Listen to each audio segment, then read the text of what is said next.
there is no evidence to support people not masturbating, right? So a big trend on social media about holding off and not masturbating for months or years at a time. And yeah, I'm sure that works for some people, but for a lot of people, it doesn't. And we don't know of any health benefits to doing that. Okay. So that's not something that I would typically recommend. What were you never taught about your body that you probably should have been? Today in the lab, we're joined by Dr. Amy Pearlman, a board-certified urologist who is redefining how we think about men's health, from what's normal to what really deserves attention. With a background in hormone optimization, sexual function, and gender-affirming care, Dr. Pearlman brings a refreshingly honest and deeply educational perspective to topics most people are too afraid to ask about.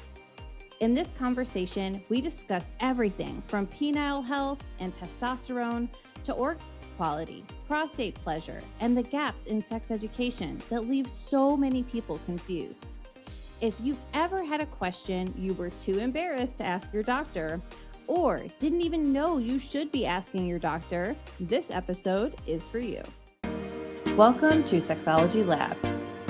Dr. Amy Pearlman, you're a board-certified urologist, so I have to ask you, how crooked is too crooked when it comes to penises? And when does curve go from totally normal to, okay, let's actually talk to a doctor?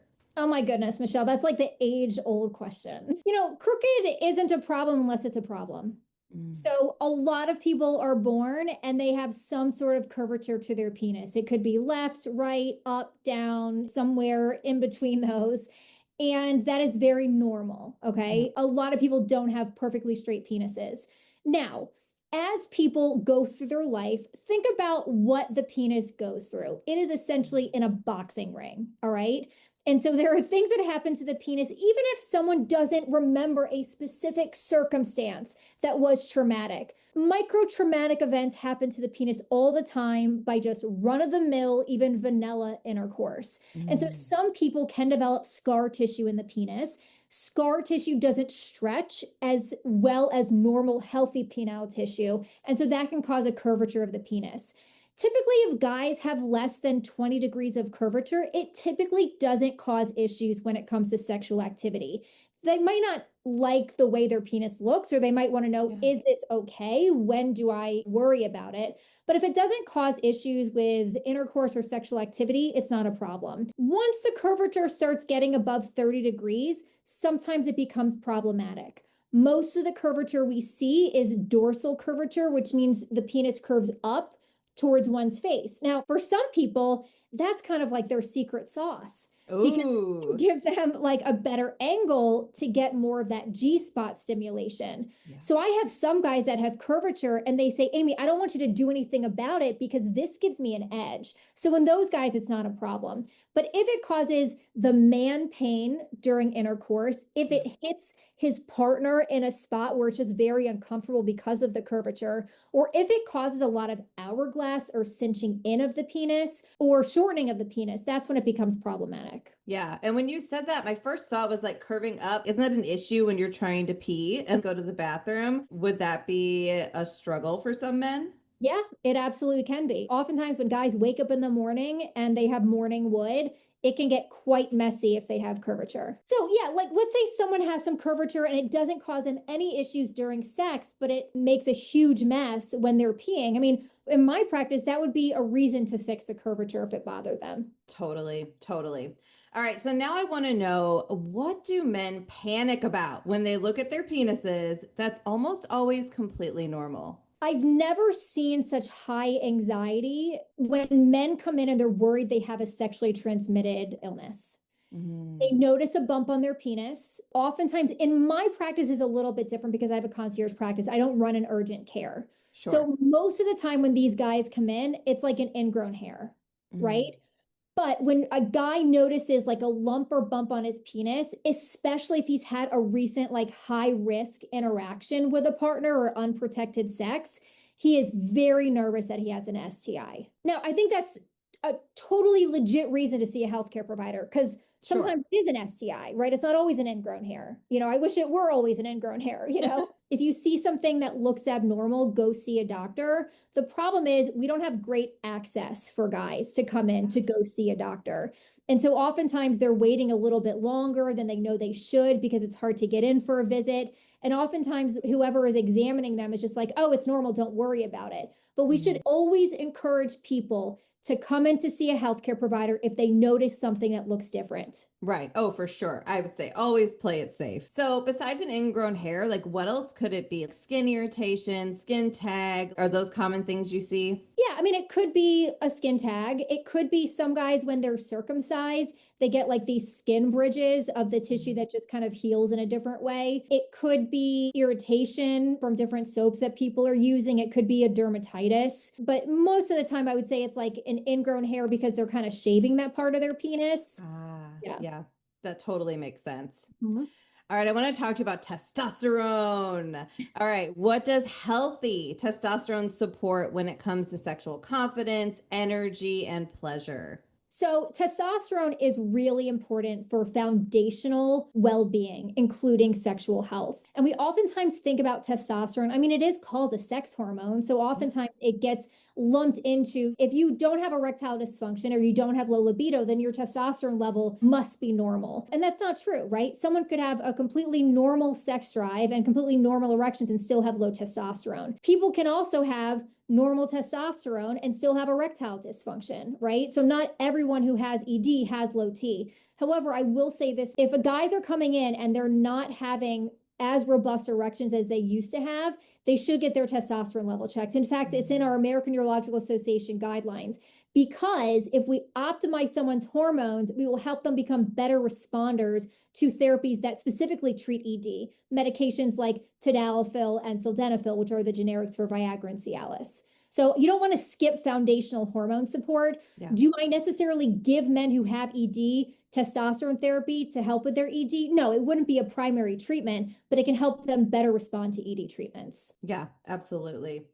So if somebody says, I just don't feel like myself anymore, how often is testosterone part of the picture? What else do you look at alongside that? It's hard to answer that question because much of my practice is hormone optimization, right? So Mm-hmm. usually the patients who come to see me, they've already had some of their other labs checked. They don't have a thyroid issue. So someone else has already screened them for a lot of other different things.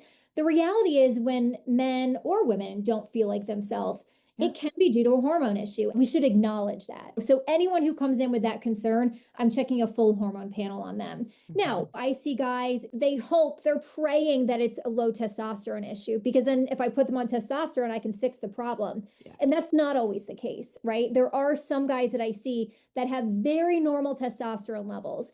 And so there, I don't feel like myself. They might have more fatigue. They've lost some pep in their step. They aren't quite gaining muscle like they used to. Sometimes it is due to other reasons. It could be due to 30 different things that I can name and probably 100 others that we haven't identified. Anything that impacts sleep, it could be nutrition, it could be exercise, it could be stress levels, it could be a thyroid issue. Any sort of other comorbid or health issue can show up as someone not feeling like themselves. All right, I want to know, we all know that sex ed is not the greatest, especially in the US. Okay, so what is the most misunderstood thing about penile tissue that men were never taught in sex ed? Very few men were taught that the penis can change throughout one's lifetime, and it can change in a variety of different ways.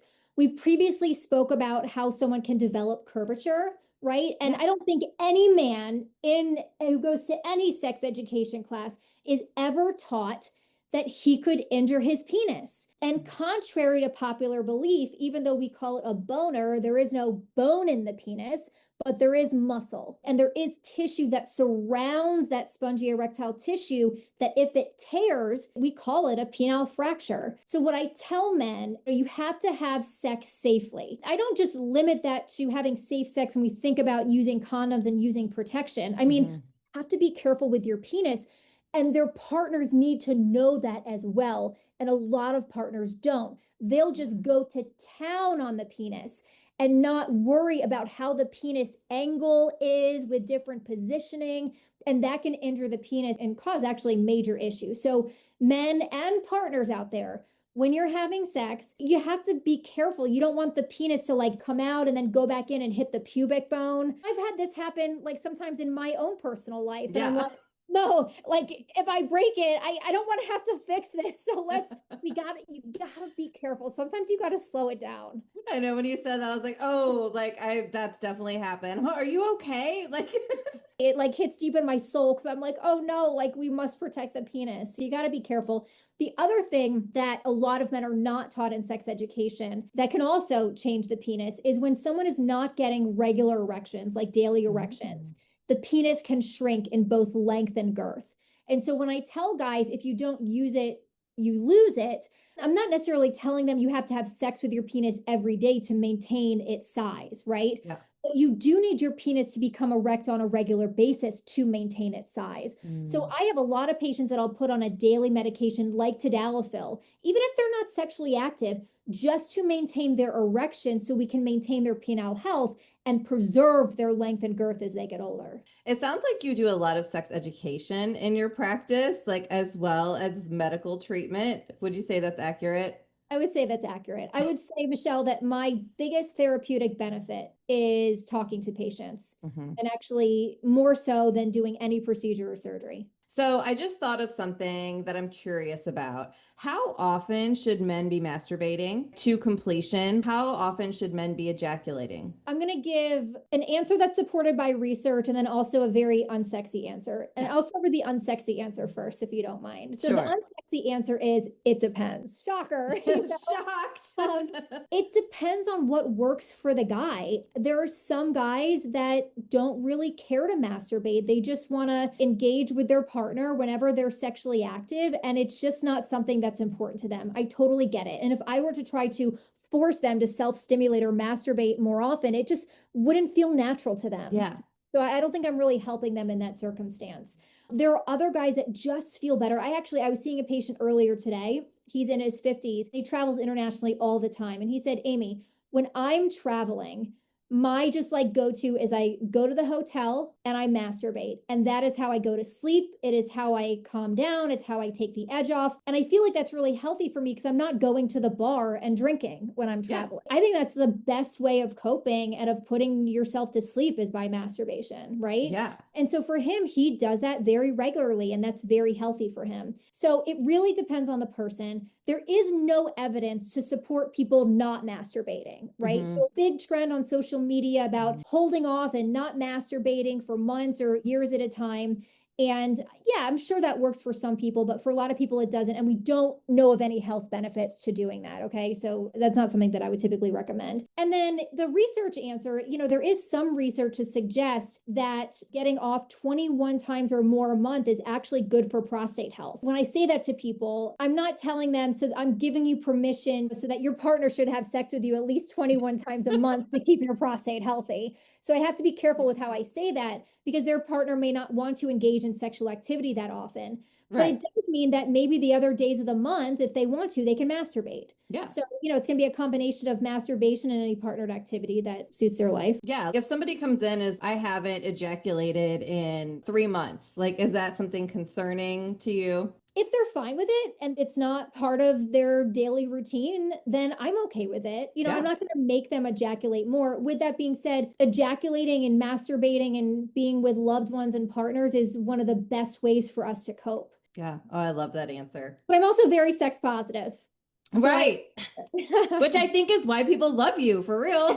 But I do have some patients that practice celibacy, and those are more challenging conversations for me to have. And that's where there's one patient that we have every other week sessions where I meet with him and a sex therapist on a call. Yeah. And the two of us, me and the sex therapist, we're both very sex positive. And so talking to someone who wants to be celibate is kind of a bit of a dance. Now we're exploring different ways for him to experience celibacy, but still engage in masturbatory exercises, but just not with a partner. So I think even celibacy has a lot of different layers. Oh, definitely. I love that you brought that up about collaborating with a sex therapist. How important do you think cross collaboration is among professionals? Oh my gosh, it's everything. I used to work in a big academic center, and a lot of my colleagues do. And I think a lot of patients assume that if we work under a single roof, that we all talk to each other. Mm-hmm. And the reality is oftentimes the more providers there are, the less we communicate. Yeah. And we're more so communicating through our notes, which some providers, their notes are better or worse than others. So I've actually found it easier being in my own practice now that I have all these different collaborations with people and I have their cell phone numbers in my phone. So if we have a mutual patient, I can easily communicate with that provider to talk through something. But I love with this complicated patient I have, the patient who practices celibacy, I love that most of the times that we meet, I'm meeting with the sex therapist because she meets with him way more frequently. She has much more context than I will ever have, right? So she can sort of get me up to speed and then we can all talk through this. But I think it's especially important for more complex patients. Yeah, I love that you said that. And I think that's incredible. I don't think I have ever had providers collaborate with each other. Well, I think, and especially if things aren't going well, like if I'm struggling to help a patient, I think it's really important that I can communicate back to, let's say, the referring provider and just be like, hey, I think I've exhausted everything that I can do. Because oftentimes when we refer a patient to someone, we're assuming that provider is going to take care of it, right? So if a patient has, let's say, urinary tract infections and we send them to, let's say, a gynecologist, that primary care doctor can check off their list. Okay, UTIs are taken care of because I made the referral to a gynecologist or a urologist. The question becomes, is that person taking care of that issue? Or was that person even the appropriate person to send my patient to? Just because you send them to the appropriate specialty doesn't mean you're sending them to the appropriate specialist. Yeah. And so that communication, especially if that person is still struggling, the patient, is even more important. Oh, absolutely. All right. Now I want to know, when should someone stop waiting it out and realize that their body is asking for support? Especially with men, sometimes this can happen. They're like, oh, it's fine. No big deal. I'm just going to wait. What are like some signs that they need to be seeking support? That really hits on the topic like when to worry and when to wait. As a healthcare provider, I have learned this, but it took me like 15 years to learn. I will tell you, Michelle, that one of the most challenging lessons I learned throughout my training was understanding and picking up sick versus not sick. Because there are some people that come in and they look totally fine, and an hour later, they are sick, and you're calling a rapid response. Yeah. Right? But that takes a lot of clinical experience to understand when to worry and when to wait. But I have a lot of patients that I can sort of tease that out, right? And I can see them a week later and say, how are you doing, right? And then that adds to my knowledge bank of like who does well and who doesn't. And it's much more challenging as a patient because they're an N of one. They don't have anything to compare to. So what I always think is a good idea is to build your pit crew, build your A team before you need their help. Because if you have a skin issue or if you have a urologic issue, it's much more challenging to get an appointment as a new patient than it is as a return patient. So if you think about sort of like all these different specialists that you may need, establish care before you need them so you're in their system. That would be my first piece of advice. And my second one is, if you're worried and you need peace of mind, that is reason enough to schedule a visit. If you are completely healthy and you just want to learn more about your body, how it works, and how it might not work at some point in the future, I think that is reason enough to schedule a visit. The problem, however, is that our system is not set up that way, right? Our system doesn't have well man's visits like it does well woman's visits. Right. You know, so now in my practice, I saw a guy earlier today who scheduled a well man's visit. He doesn't have any problems. He just wanted to come in, get part of his executive physical, and we spoke about sex toys for an hour, right? But Michelle, what's his diagnosis? He has no diagnosis. You have nothing to type in? There's no ICD-10 code for him. Yeah. Right? He wants to live his best life. He wants to continue being successful. He wants to continue traveling, and he wants to continue having great sex and maybe even better sex. That's his diagnosis. Yeah. So I have a little bit of a different perspective, I think, because I like the well men's visits. I like those well visits. I like the education visits. But oftentimes in healthcare, we don't have time for those visits. So I think as much as I want to encourage people to like build their team, get the access, call up the doctor's office whenever you have a question, the access is going to be the problem, right? So I think my biggest piece of advice is build your team ahead of time so at least you have a number to call if you're concerned. Absolutely. Are you curious about sexology? Do you want to further integrate sexology into your work or your life? Well, friends, then we've got something just for you. It's called the Sexology Practice Guide, and it walks you through the ways this shows up in your work, in your life, and guides you through working within your scope, incorporating intimacy and sexual health into your work without starting over. Download this short, practical guide at sexologylab.com/guide. That's sexologylab.com/guide. And while you're here, make sure to subscribe and share. And now, back to the show. All right, now I want to talk about something fun. Let's talk about sex toys. So, from a urologist perspective, how can sex toys actively support sexual health, pleasure, and orgasm quality for men? I don't think we talk enough about men's sex toys. We don't. As one of your recent conferences, you had Dr. Evan Goldstein on, and that guy is just so freaking awesome. And he talks about the use of different sexual wellness products and dilators to optimize anal health as well as anal penetration, right? And to do that comfortably. As part of his discussion, he was talking about prostate play and prostate pleasure. And I was thinking about this from a urologist perspective. And I had this epiphany, Michelle. I want to share it with you. Yes. Okay, this is my epiphany. As urologists, we are trained in prostate pathology. We are trained that the prostate can get bigger and can cause urinary symptoms. We're trained that the prostate can become inflamed and cause infectious or different types of pelvic pain syndromes. And we're taught that the prostate can develop prostate cancer, right? Which ends up being one of the most commonly diagnosed cancers in adult men. Yeah. We are not taught about prostate pleasure. How unfair is that? We are only specialists in bad things that happen to the prostate. The prostate always gets a bad reputation. Yes. But we have not understood how do we counsel people on the blessing that is the prostate, on the pleasure that prostate stimulation can add to people's lives. And I think that's a problem in our education. I want to tell you, the year of 2026, I am delving deep into this. I've made it my mission to be a master of prostate pleasure because we as urologists should be experts in that. Like, who's the expert in prostate pleasure? Right.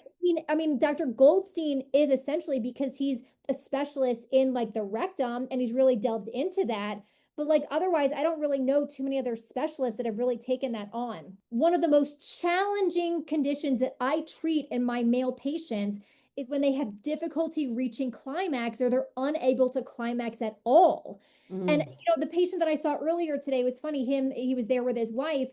And they had this assumption that any man will just get off anytime that they're having sex. And I said, that's actually not true. Right. Not every man can get off every time. And again, the most challenging patients I see are guys that can't. Yeah. And what research suggests is that prostate play can help men who are unable to ejaculate.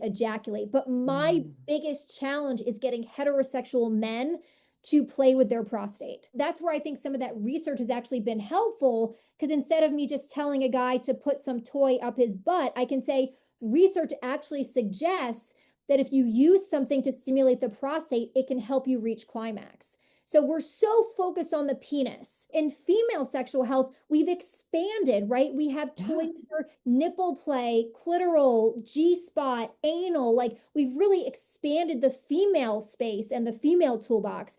And I think we need to do that for men. This is a challenge too for toys for men. There are a lot of fancy gadgets, and I have yet to hear from patients about one that really helps them. I have heard some amazing things about anal play and prostate massagers though. So that's why I want to delve into it. Oh yeah. I love this. Yeah. I mean, even for me, like finding experts to come share knowledge, finding a doctor who specializes in prostate play. Now it's going to be Dr. Amy Pearlman because 2026 is the year of the prostate. I always try to stay relevant in my field. And so like each year as I come upon January, I legit ask myself, what can I contribute to my field this year? What is something that I can learn so that I can legitimately teach my colleagues something new? So when I kind of thought more about this prostate play, I think that's something that I could learn more about so I can teach some of my colleagues. All right. So this kind of goes with what you were saying, where a lot of men think that orgasms are automatic. Okay. So what actually determines orgasm quality? That's a really great question. I'm still trying to figure out whether or not this is the case, that every orgasm is the same. And what I try to explain to people is every orgasm feels a little bit different. If someone is using, or if I'm using like a clitoral suction device, like that feels different than if I use a magic wand, or if there's penetrative intercourse or anal intercourse. You can orgasm in all these different settings, and they all feel slightly different in terms of intensity, but also in quality. And sometimes that's like difficult to explain. And for men, when I ask them, they tend to say that it's all the same, but sometimes the intensities can vary.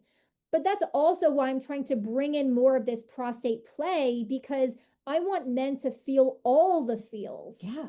I feel like there are different qualities and intensities of orgasms that I just don't think a lot of men have explored, because I think they're so used to, this is how I masturbate and this is how I have sex.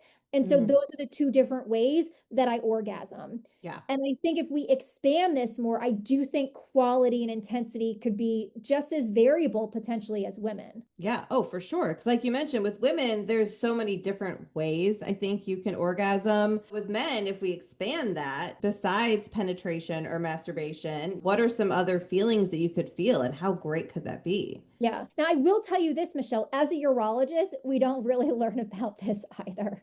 There are a lot of guys that will come in and say, my orgasms are not quite what they used to be. We don't have any treatments for them. There are no treatments. We're so focused on purpose, and we're less focused on pleasure in the healthcare system. Yeah. And I think that's a problem. And I ask my patients, even if they're coming in for what seems to be a completely unrelated issue, could be like a urinary symptom, maybe they're coming in for a vasectomy, is I'll ask them, do you have any reduced sensation or reduced pleasure with orgasm? Do you feel like you have muted orgasms? Because a lot of guys, they're not necessarily going to bring it up. It just doesn't come to mind, but they've noticed some of this difference. It goes back to your question, when to worry and when to wait. And I think a lot of guys, when they do bring it up, a lot of healthcare providers say, well, I mean, Sam, you're getting older. But if there's something I can do about it, then we might as well try. Sometimes I'll use medications off label. I'll use medications that are actually approved in premenopausal women who have low libido, one of which was just approved in postmenopausal women. And I'll use them off label in men, and they're generally well tolerated. And sometimes they can help with orgasm. We'll talk about prostate massagers, different vibrational products. Right now, I'm learning about the orgasm quality, because I think we've all assumed that either it's just all or nothing, or we haven't actually asked our patients. And I think, like with many things in sexual health, we need more research. We need a whole study done on men's orgasm quality, and I think there's just so much room to explore things. Well, the other piece too, that I don't think a lot of people realize, and certainly a lot of patients don't realize this, is that erection is different from orgasm, which is different from ejaculation. So that's where, when I'm talking to someone, sometimes they can have a great erection, but not have an orgasm or ejaculation. There are other guys that will orgasm and not ejaculate. And there are other guys that will ejaculate, but not feel that pleasure of orgasm. So oftentimes in those conversations, we use the term ejaculation to also resemble orgasm, but they're actually two different processes. Oh, that is so important for people to know, because I think it's very common just to lump it all together. Now, the other thing that I think is really important to know too is when we think about orgasm and ejaculation, it is common as men get older that the volume of ejaculate will go down. Okay. And it is common when we put people on different medications for urinary issues or to treat their prostate, that can cause a reduction in their ejaculate volume. What I never really considered until I actually interviewed two people that you've had on a lot of your digital platforms, Dr. Josh Gonzalez and Dr. Brian Sykes, they were the company Popstar Labs, is they've noticed that when they can increase the ejaculate volume with one of the supplements that they have, they've actually had people say their orgasm quality is better, right? Because in order to get more of that volume out, your body needs to have more pressure to actually expel that volume out. I think it's a very interesting concept, one that I'm also going to delve into in 2026. Yes, I've heard that for women. There was also a study published that edging can increase orgasm quality. Do you think that's the same for men? I haven't really delved into this much. I will say I see a lot of guys that have delayed ejaculation, as I mentioned before, right? And so I think a lot of guys, what I'm seeing is when they train their body to last a long period of time, let's say they're training their body not to orgasm for, let's say, 45 minutes. Then it can become challenging to orgasm within 10 minutes when they don't want to have sex for 45 minutes. Yeah. So I see a lot of guys that are used to lasting so long. And then 5 years later, let's say they don't want to last as long anymore. They want to have sex for 20 minutes and they can't. It can become problematic because they've trained their body to last longer. Oh, that is so interesting. Yeah. Yeah, because you want that flexibility. Like sometimes you don't have 45 minutes, you know? So I think it's helpful to train one's body to orgasm in a lot of different circumstances, right? So you can train your body to last maybe 45 minutes, but then also I think it's good to train your body either with masturbation or when you're with a partner to orgasm within 10 minutes. Right. I think all those possibilities are great. Now, I have some patients that say, well, I want to be able to climax with my partner without a toy. Yeah. Which means when they're masturbating, they need to train their body to climax in different situations. It's all kind of building on different ways that our brain is wired. Yeah. And so is this something that you've learned just by talking to people in your practice? Has there ever been research done on like neurologically, like what goes on in your brain with the neural pathways when you're masturbating versus having intercourse and all that? Oh, that's a good question. There are functional MRI studies that have been done in women as they're masturbating, which is always like an interesting study to read about. I don't know that they've done those studies in men, quite honestly. The Sexual Medicine Society of North America, the SMSNA, currently has a research registry where we're trying to enroll patients who are coming in with ejaculatory dysfunction. Because currently our guidelines by the American Urological Association for men with ejaculatory issues are pretty bare bones. Yeah. We have different treatment options for premature ejaculation. So we have options that can help men last longer, although admittedly, none of them are FDA approved to date. We really don't have great options for men who have delayed ejaculation. So there are a lot of things that people have tried, but that's where we definitely need more research is in the delayed ejaculation space. Yeah, definitely. Yeah, so much work to be done. That's my theme. So much work to be done in this space. All right. I want to wrap things up with some rapid fire questions. Okay. All right. Are you ready? What's one thing men need to stop blaming themselves for sexually? Erectile dysfunction. Yep. One habit quietly killing sexual pleasure. Our egos. One question everyone should ask a urologist but doesn't. I don't have an answer to this one because I think it's not the fault of like the patient, but the fault of urologist not being able to answer the question. All right. The most underrated factor in great sex. Being able to fantasize. I think curiosity and creativity are so important. All right. So you recently presented with Sexual Health Alliance, and I was wondering if you could tell us a little bit about your experience. What did you think about presenting with Shaw? Oh, I loved it. I would say that it was one of the most engaged audiences I've ever presented to in my life. I love hearing that. There were so many great questions. I got a patient out of it that I saw last week. I loved people were very curious, and I felt like I was able to give people tangible information and advice that they can start implementing right away. Yeah, well, I love that. I'm so glad you had a good experience. We loved having you for sure. Awesome. All right. I want to close it out with a couple questions for you. So if someone's listening to this and thinks, oh, this episode is about me, there's lots of things that I need to ask a urologist and I'm too embarrassed to ask. What's the very first step you want them to take? I would say to doctor shop. And I know a lot of my colleagues are like, we always say if a patient's seeing a bunch of different providers, oh, that patient is doctor shopping. Doctor shop, right? Because if today's episode resonates with you, the problem is a lot of urologists don't necessarily have the time and or the interest or expertise in having these nuanced conversations. All right. A lot of urologists see 60 patients in a day. You think they can talk about the nuances of toys and delayed ejaculation and prostate pleasure. Yeah. So if you're seeing a urologist and you're not getting what you need from that urologist, I would encourage you to see another urologist. I also would encourage you to go down some online rabbit holes. So this is the second thing a lot of people tell patients not to do, and I'm telling you to do it, right? Yeah. Now, you want to come in prepared, and in order to be prepared, you have to have some foundational knowledge. So learn about some of the basics online. There's a lot of good material online, but don't be afraid that if you ask your urologist a question and they say, oh, that's not true and this is why, that's okay. Not all the information you gather is going to be true. That's one of our jobs, right? My job is to tell you what's true and what's not based on the research and my clinical experience, right? That's part of the office visit. Number 3, again, something that a lot of people are told not to do, have some conversations with ChatGPT, right? I think ChatGPT has a really good way of emphasizing some of the basic lifestyle factors that can be really helpful, right? So if a patient says, what are the 5 different ways that I can improve my erectile function?